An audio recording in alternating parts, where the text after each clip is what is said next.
여호수아가 이같이 그 온 땅, 곧 산지와 온 네겝과 고센 온 땅과 평지와 아라바와 이스라엘 산지와 평지를 점령하였으니 곧 세일로 올라가는 한락산에서부터 헤르몬산 아래 레바논 골짜기의 바알갓까지라.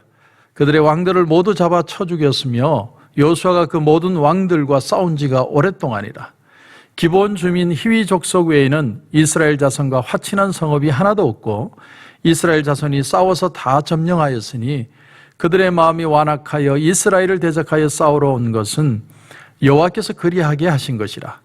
그들을 진멸하여 바치게 하여 은혜를 입지 못하게 하시고 여호와께서 모세에게 명령하신 대로 그들을 멸하려 하심이었더라. 그때에 여호수아가 가서 산지와 헤브론과 드빌과 아납과 유다 온 산지와 이스라엘의 온 산지에서 아낙 사람들을 멸절하고 그가 또 그들의 성읍들을 진멸하여 바쳤으므로 이스라엘 자손의 땅에는 아낙 사람들이 하나도 남지 아니하였고 가사와 가드와 아스돗에만 남았더라. 이와 같이 여호수아가 여호와께서 모세에게 말씀하신 대로 그 온 땅을 점령하여 이스라엘 지파의 구분에 따라 기업으로 주매 그 땅에 전쟁이 그쳤더라. 아멘. 우리가 어릴 때 자주 불렀던 노래가 우리의 소원은 통일, 꿈에도 소원은 통일. 그 노래를 참 많이 불렀던 것 같습니다. 지금은 부르는지 모르겠습니다. 그만큼 우리는 통일을 원했죠. 한국 사람이라면 당연히 통일이 돼야 된다. 그 마음을 가지고 있다는 것이죠. 그런데 중국 역사를 보면 통일이라는 말은 정말 야심만만한 말이고 아무나 쉽게 이룰 수 있는 말이 아니었습니다. 왜냐하면 중국이 말하는 통일은 천하 통일을 말하기 때문이죠. 유비라든지 조조라든지 송건이라든지 그렇게 천하를 통일하기 위해서 애를 썼지만 그들은 결국은 천하를 통일시키지 못했습니다. 왜 중국 역사에 그렇게 전쟁이 끊어지지 않느냐? 이유는 하나입니다. 천하가 통일되지 않았기 때문이죠. 그래서 백성들은 제발 전쟁이 그치기 위해서라도 천하가 통일되기를 원했습니다. 하지만 중국은 아직도 통일되지 않았어요. 왜? 대만이 있기 때문에. 그래서 아직도 그런 긴장을 가지고 있는 것이죠. 여호수아가 가나안 땅에 들어가서 그 땅을 힘으로 정복한 것에 대해서 불만이 많은 사람들이 있습니다. 거기에 대해서 불만하는 사람들이 분명히 있습니다. 너무 잔인하지 않느냐? 어떻게 사람들을 죽이는 그건 인종청소 같은 거 아니냐? 어떻게 그런 짓을 해서 땅을 얻을 수 있느냐? 그런 변론. 그래서 기독교도 이슬람처럼 잔인한 종교 아니냐라고 얘기하는 사람들이 많이 있어요. 그런데 여러분, 이건 불신자의 눈으로 보기 때문에 그렇게 비판을 하는 것입니다. 여호수아가 그렇게 할 수밖에 없었던 것은 이 외에 다른 방법이 없었기 때문이에요. 하나님이 이스라엘 백성들에게 가나안 땅을 너에게 소유로 준다. 그러면 그 땅이 무슨 텅 비어 있고 아무도 없고 그냥 들어가서 거기에 살기만 하면 되는 땅이 아니라 그 땅은 이미 그 땅의 주인이 있고 오래 수백 년 동안 살아오는 사람들이 있기 때문에 그 땅을 차지한다는 건 결국 그 땅 사람들과 부딪히는 전쟁이 일어날 수밖에 없다라는 거죠. 이미 임자가 있는 땅이죠.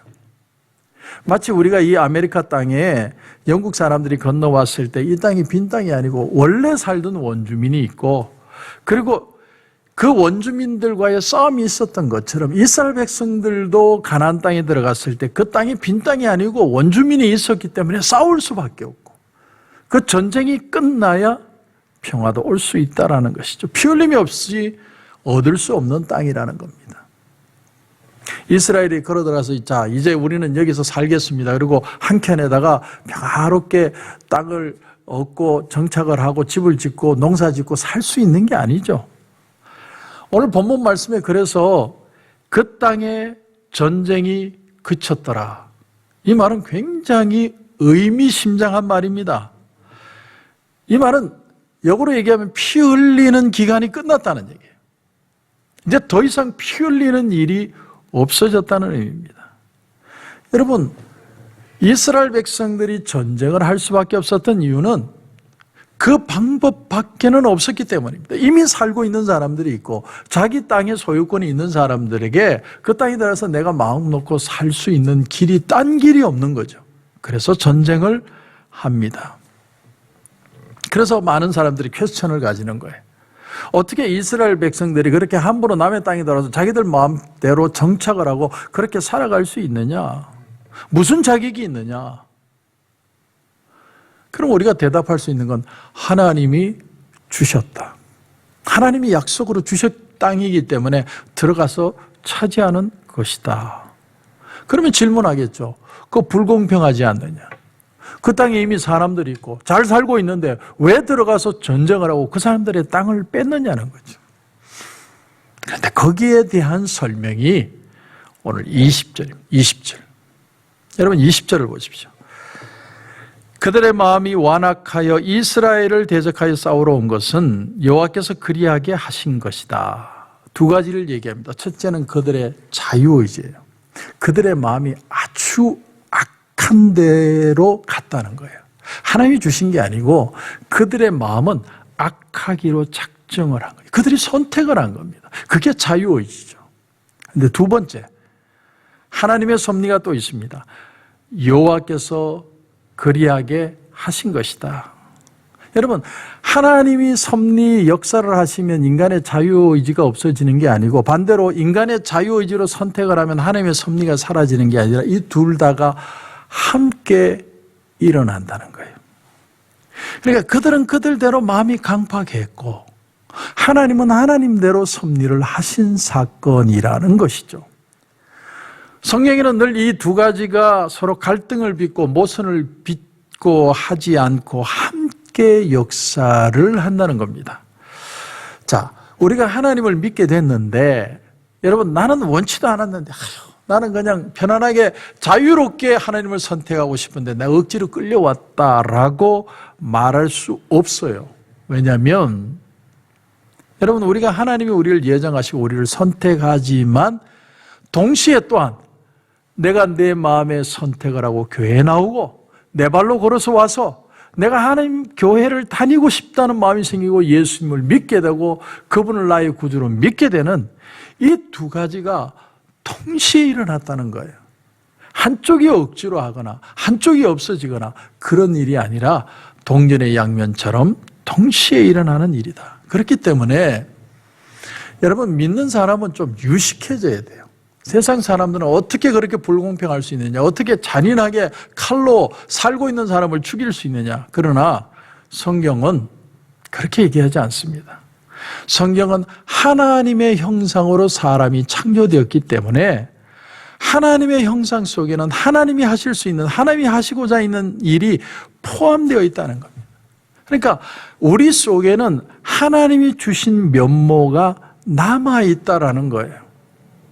그래서 인간이 마음껏 자유의지로 자기 마음대로 살아갈 수 있는 마음이 있는가 하면 그 속에 하나님을 찾아갈 수 있고 하나님이 원하시는 삶을 살아가고자 하는 모습도 동시에 같이 있다는 거예요. 창의력이라든지 지혜라든지 선을 추구하고 싶은 마음이라든지 영혼을 사모하는 마음, 하나님을 찾는 마음, 뭔가 하나님의 섭리를 이루고자 하는 마음, 모든 것이 인간 속에 포함되어 있다는 거예요. 그러니까 비록 인간이 타락을 했지만 아담과 하와 이후에 죄가 세상에 들어와서 인간의 하나님의 형상이 부서졌지만 완전히 파괴된 게 아니라는 거예요. 그 속에는 완전히 파괴됐으면 우리가 아예 일어나지도 못하고 하나님을 만날 수도 없는 거죠. 하나님이 은혜 주셔봐야 소용이 없는 거예요. 왜냐하면 하나님의 형상이 완전히 파괴됐다면. 하지만 부족하지만 하나님의 형상의 부분을 가지고 있기 때문에 잠시 우리가 끼어져 있지만 은혜가 들어오면 우리는 치유될 수 있고 회복될 수 있는, 다시 말하면 치유될 필요가 우리 속에 있다는 것입니다. 그래서 성경은 뭐라고 얘기합니까? 마음을 새롭게 함으로 변화를 받아야 된다. 이걸 신학적인 의미로 성화라고 표현합니다. 사람이 변하는 거죠. 하나님의 사람으로 변할 수 있다는 거예요. 왜?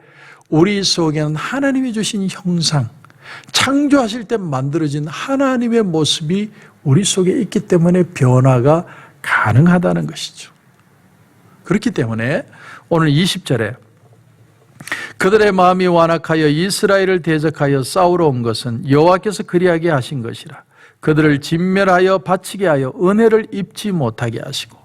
자, 은혜를 입지 못하게 했다라는 것은 하나님이 의도적으로 그들의 마음을 아예 은혜도 못 받게 막았다는 의미가 아니라 그들이 생각하는 대로 하도록 그대로 두었다라는 거죠. 자유의지가 있다라는 겁니다. 여러분, 저주받았다는 게 다른 게 아니에요.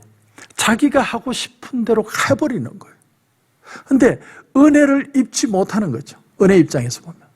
자기 마음에 강박한 대로 그대로 계속 고집하는 마음이에요. 그게 은혜를 입지 못하는 마음입니다. 성경에 보면 가룟 유다라는 사람도 주님 앞에 잘못했고 베드로도 똑같이 주님을 부인하죠. 근데 가룟 유다는 배신한 다음에 강박한 그대로 가요. 은혜를 입지 못합니다.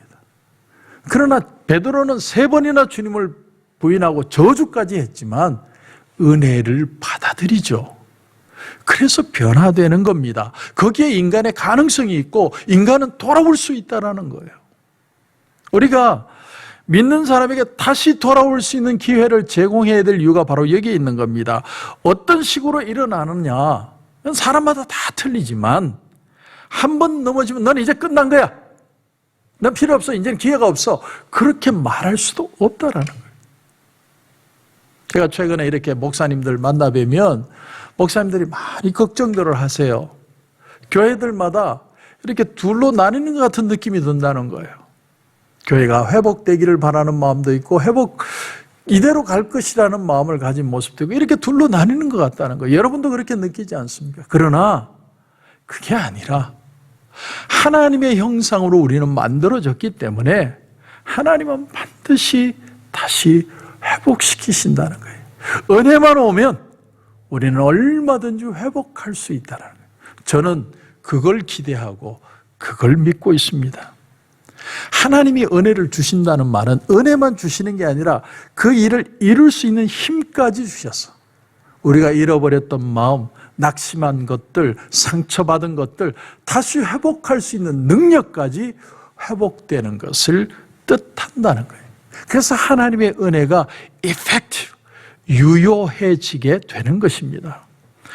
자, 그래서 지금 여호수아가 그 땅에 들어가서 싸움을 하는데 그 땅에 전쟁이 그쳤다는 말은 뭘 뜻하냐면 정말 전쟁이 끝날 때까지 싸울 수 있는 능력을 하나님께 주셨다는 거죠. 그 능력이 없으면 싸우다 그만두면 타담한 그런 장작더미처럼 추하고 볼품하고 없고 아무것도 이룬 것이 없는 삶이지만 하나님이 은혜를 주셔서 그 전쟁을 끝까지 할 수 있도록 도와주셨다는 거예요.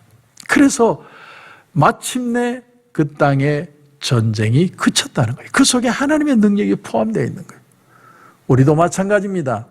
여러분, 코로나 팬데믹이 마침내 그쳤더라는 날이 올 거예요. 왜? 하나님이 지금도 계속 은혜를 주시고 계시고 그 은혜를 우리는 믿기 때문에 내가 넘어질 수는 있지만 은혜가 오면 하나님의 능력도 같이 주셔서 우리로 하여금 일어서게 하신다는 거예요. 그래서 마침내 코로나 팬데믹이 끝나게 될 것이다. 여러분, 그러므로 여러분의 인생을 너무 두려워하지 마십시오. 어떻게 이걸 해결할까 걱정하지 마세요. 왜?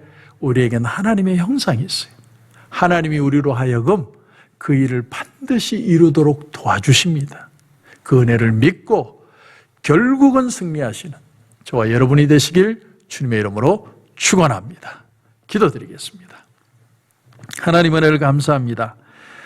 여호수아가 가나안 땅에 들어서 마침내 그 땅의 전쟁이 그쳤더라고 표현을 했습니다. 하나님이 은혜 주셔서 결국은 완수해내도록 만들어주셨습니다. 하나님, 우리에게 자유의지가 있고 하나님의 은혜가 동시에 일어나고 있는데 하나님, 내가 두 손 들고 앞에가 십자가를 붙드는 역사가 우리 가운데 일어나게 하시고 은혜로 다시 한번 회복되고 치유되는 수많은 역사들이 다시 한번 일어나게 하시고 마침내 코로나 팬데믹이 종식되었더라 그 믿음으로 승리하는 우리 성도들 다 되게 하여 주옵소서.